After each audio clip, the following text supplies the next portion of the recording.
আসসালামু আলাইকুম প্রিয় শিক্ষার্থীবৃন্দ, আশা করি তোমরা সবাই ভালোই আছো। আজকে আমি যে অঙ্কটি করব সেটি হচ্ছে তোমাদের পঞ্চম শ্রেণীর গণিতের।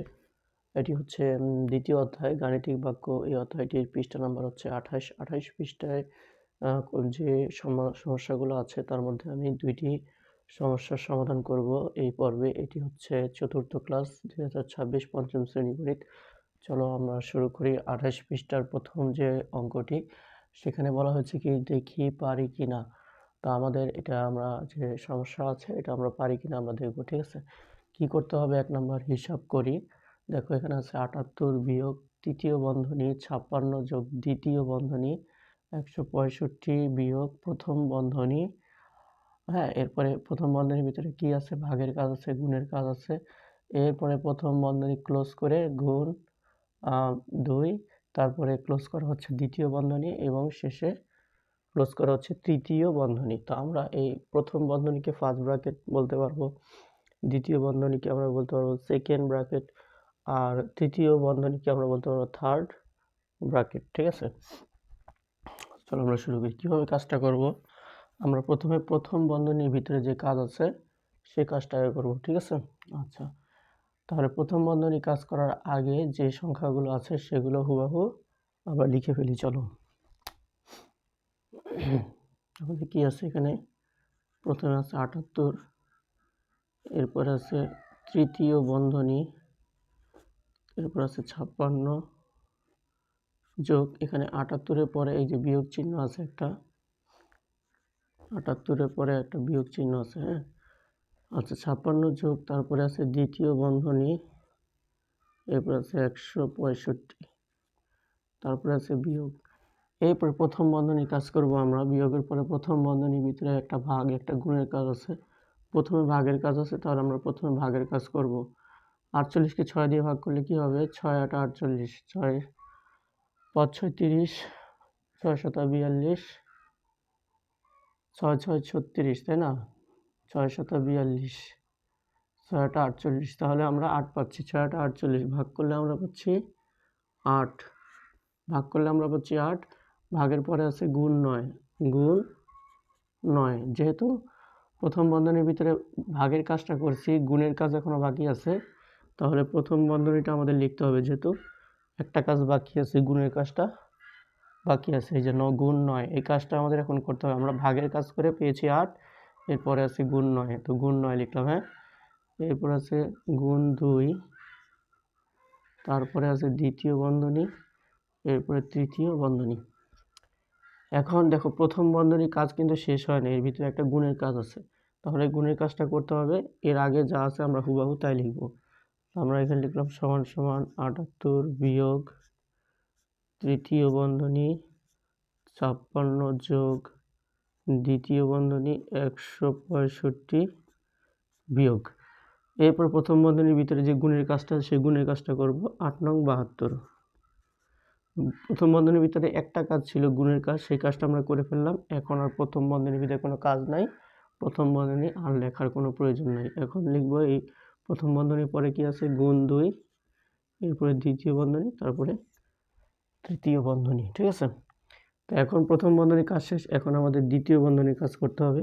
দ্বিতীয় বন্ধনীর ভিতরে কি আছে, একটা বিয়োগ একটা গুণ, তা আগে আমাদের গুণের কাজটা করতে হবে, ঠিক আছে। দ্বিতীয় বন্ধনীর বাইরে যেগুলো আছে সবগুলো আগে আমরা লিখে নিই। 78 বিয়োগ তৃতীয় বন্ধনী 56 যোগ দ্বিতীয় বন্ধনী, ঠিক আছে। তো আমরা এই প্রথম গুণের কাজ করব। গুণের আগে একটা বিয়োগ আছে 165 বিয়োগ, এটা আমরা লিখে নিব। আচ্ছা, 72কে 2 দিয়ে গুণ করো, 2 2 4, 7 2 14। এরপরে কি আছে, গুণের কাজটা শেষ হয়ে গেল, বিয়োগের কাজটা বাকি আছে দ্বিতীয় বন্ধনীর। আচ্ছা, এখন দ্বিতীয় বন্ধনীর ভিতরে একটা কাজ আছে বিয়োগের, এটা করব। তো এর আগে যেটা আছে সেটা আমরা লিখে নিব। 78 যোগ বিয়োগ তৃতীয় বন্ধনী 56 যোগ 165 থেকে 144 বিয়োগ করো। 5 থেকে 4 বিয়োগ করলে 1, 6 থেকে 4 বিয়োগ করলে 2, 1 থেকে 1 বিয়োগ করলে 0। তাহলে দ্বিতীয় বন্ধনীর ভিতরে একটা কাজ ছিল বিয়োগ, সেই কাজটা শেষ। এখন আর দ্বিতীয় বন্ধনী নাই, এখন তৃতীয় বন্ধনী, ঠিক আছে। তৃতীয় বন্ধনীর বাইরে কি আছে, 78 বিয়োগ, এটা লিখলাম। তৃতীয় বন্ধনীর ভিতরে কাজটা কি আছে? কাজ আছে হচ্ছে আমাদের যোগের কাজ, সেই যোগের কাজটা করে ফেলি। তাহলে 6 আর 1 হচ্ছে 7, 5 আর 2 হচ্ছে 7। তৃতীয় বন্ধনীর ভিতরে একটা কাজ ছিল যোগ, সেই কাজটা শেষ। তাহলে তৃতীয় বন্ধনী আর লেখার কোনো দরকার নেই। 78 থেকে 77 বিয়োগ করলে 1, তাহলে আমরা হিসাব করে পেলাম 1। ঠিক আছে, তাহলে উত্তরটা কি হবে? উত্তর হবে 1। ঠিক আছে, চলো আমরা 2 নম্বর অঙ্কটা করি। 12টি কলমের দাম 180 টাকা হলে 25টি কলম কিনতে কত টাকার প্রয়োজন হবে? গাণিতিক বাক্য লিখি ও সমাধান করি। ঠিক আছে, তো আমরা গাণিতিক বাক্যটা আগে লিখি। তো আমরা প্রথমে লিখব গাণিতিক বাক্য। কেন লিখব? কারণ আমাদের গাণিতিক বাক্যে লিখতে হবে এবং সমাধান করতে হবে। ঠিক আছে, কি লিখব গাণিতিক বাক্যে? কি আছে? 12টি কলমের দাম 180 টাকা। 25টি কলম কিনতে কত টাকার প্রয়োজন? 25টি কলমের জন্য কত টাকা প্রয়োজন? ঠিক আছে, এই জন্য আমাদের জানতে হবে একটি কলম কিনতে, একটি কলমের দাম কত এটা আমাদের জানতে হবে। তাহলে আমরা 25টি কলম কিনতে কত টাকার প্রয়োজন এটা আমরা বের করতে পারবো। তো একটি কলমের দাম জানতে গেলে আমাদের কি করতে হবে? 12টি কলমের দাম 180কে 12 দিয়ে ভাগ করতে হবে। ঠিক আছে, তাহলে আমরা কি করব? 180কে ভাগ করব 12 দিয়ে, ভাগ করব 12 দিয়ে। 12টি কলমের দাম 180কে 12 দিয়ে ভাগ করব। তাহলে এটা আমরা প্রথম বন্ধনীর ভিতরে রাখবো। ভাগ করার পরে আমরা ভাগ করলে আমরা কি পাবো? একটি কলমের দাম পাবো। 12টি কলমের দামকে 12 দিয়ে ভাগ করলে আমরা একটি কলমের দাম পেলাম। ঠিক আছে, এখন আমাদের কাছে এই ভাগ ফল যেটা আছে এটা হচ্ছে একটি কলমের দাম। তাহলে একটি কলমের দাম এত টাকা, ভাগ করে যেটা পাবো সেটা। তাহলে 25টি কলমের দাম কি হবে? 1-এর থেকে 25 বেশি হলে গুণ। ঠিক আছে, তাহলে এখন আমাদের গুণ করতে হবে 25 দিয়ে। ঠিক আছে, তাহলে কিন্তু এখানে কিন্তু আমাদের গাণিতিক বাক্যটা শেষ হয়ে গেল। এখন আমরা সমাধান করব।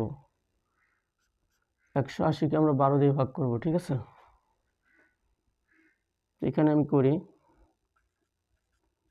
রাফ করি। এখানে 180কে আমরা 12 দিয়ে ভাগ করি। 12 একে 12, 18 থেকে 12 বিয়োগ করলে 6, এই শূন্যটা নামাও। 5 দিয়ে 12কে গুণ করলে 5 12 60, বিয়োগ করলে 0, ভাগফল 15। তাহলে 180 থেকে 12 বিয়োগ করে 180কে 12 দিয়ে ভাগ করে আমরা পেলাম 15। এরপরে প্রথম বন্ধনীর ভিতরে কাজ শেষ। এরপরে হচ্ছে গুণ 25। এখন আমাদের 25কে 15 দিয়ে গুণ করতে হবে। 5 5 25, এর 5 হাতে রইল 2, 5 2 10 আর 2 12। 1 দিয়ে গুণ করার আগে এখানে একটা শূন্য দিয়ে নিব। 5 1-কে 5, 2 1-কে 2, এবার যোগ করো। 5 2 আর 5 7, 1 আর 2 3, 375। তাহলে আমরা গাণিতিক বাক্য লিখলাম এবং সমাধান করে পেলাম 375। এটাই অ্যান্সার। পরবর্তী ক্লাসে আমি 28 পৃষ্ঠার যে আরও 2টি অঙ্ক আছে 3 এবং 4, ইনশাল্লাহ সেই 4 অঙ্ক দুটি করব। প্লেলিস্টে গেলে তোমরা সকল সমস্যার সমাধান পেয়ে যাবে।